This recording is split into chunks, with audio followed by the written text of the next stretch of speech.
Bom, esse ecletismo ou hibridismo foi a fonte, a meu ver, da maioria das críticas que o rock progressivo sofreu. Da maioria das críticas que a ele foram e ainda são direcionadas, imputadas pelos críticos, como eu disse, pelos fãs, principalmente os críticos e os fãs da era pop MTV, ou da chamada geração MTV, que se desenvolveu ao longo dos anos 80, início dos anos 90, mas também por roqueiros, entre aspas, conservadores, ou, como alguns preferem denominar, roqueiros de raiz, que se sentiram ultrajados por algumas ou pela maioria dessas facetas, né, desse aspecto, o chamado ecletismo, o hibridismo formal e musical que caracterizou o rock progressivo. A gente pode dizer, inclusive, que esses críticos e esses fãs e esses roqueiros raiz, eles foram junto com os punks, já nos estertores do rock progressivo, na segunda metade dos anos 70, os seus maiores detratores. Tá? Então a gente tem aqui, né, críticos, fãs, roqueiros e músicos e praticantes e admiradores da estética punk. São os 4 públicos que prioritariamente se desfazem, né? Desmerecem a estética progressiva.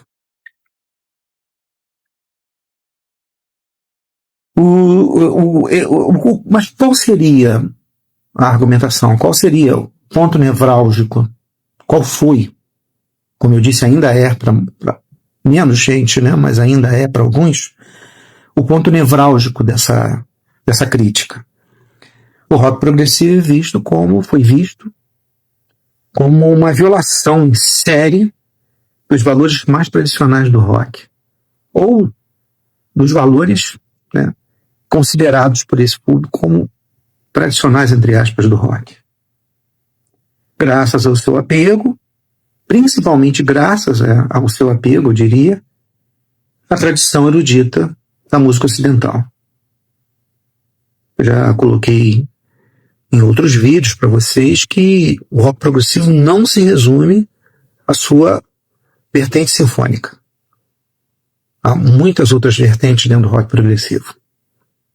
Mas o pessoal muitas vezes insiste em associar o rock progressivo com a sua vertente sinfônica. E aí, esse tipo de crítica é muito utilizada, eles recorrem muito a esse argumento.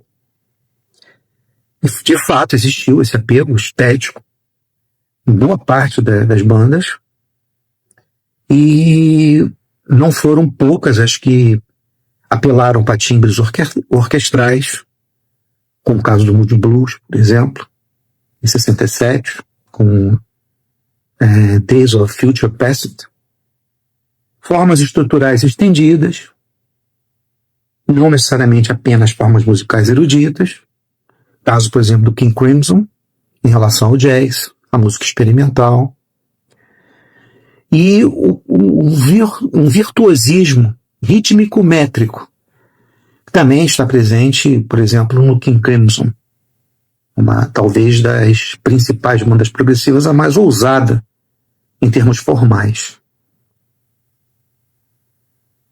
Bom,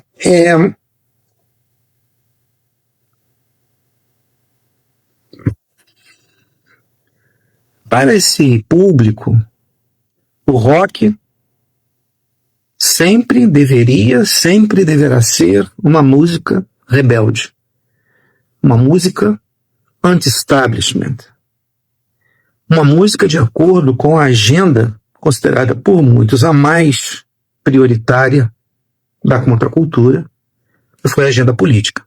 Nós sabemos o quanto foi importante essa agenda dentro desse fenômeno da contracultura. Ninguém nega isso. Mas a agenda contracultural é bem mais rica, bem mais ampla, Isso se tornou até mais claro com o tempo, com a passagem do tempo, do que apenas a agenda política. Ou seja, há outras agendas, tá, muito importantes também. O rock progressivo, ele, a meu ver, se dedicou mais a outras agendas. Até porque não faltaram bandas e ocasiões musicais para se investir nessa agenda política. Então, há várias bandas que se envolveram com um rock mais engajado politicamente, com letras questionadoras do contexto sociopolítico, etc. Mas o rock progressivo, em grande parte, ele não se voltou para essa agenda. Eu, para fechar esse rápido bate-papo, diria que, em resposta a essa acusação, que o rock progressivo virou as costas para essa agenda política, ou seja, são dois argumentos, né? Traiu o rock progressivo traiu o rock, traiu as tradições, as raízes do rock, e ele também deu as costas para a agenda política, prioritariamente associada ao rock de raiz. Eu diria que o rock progressivo foi revolucionário. Só que o aspecto revolucionário mais poderoso, mais intenso, mais vívido do rock progressivo foi antes formal do que político-social. O que não impediu bandas de rock progressivo, em alguns momentos, algumas mais, outras menos, a também abordarem a agenda política. Esse aspecto revolucionário é antes voltado para o interior do rock, para o dentro do rock, do que para, vamos dizer assim, os apelos externos a ele, sejam quais forem. Sob essa ótica, o rock progressivo foi tão revolucionário dentro do rock quanto qualquer outra banda raiz ligada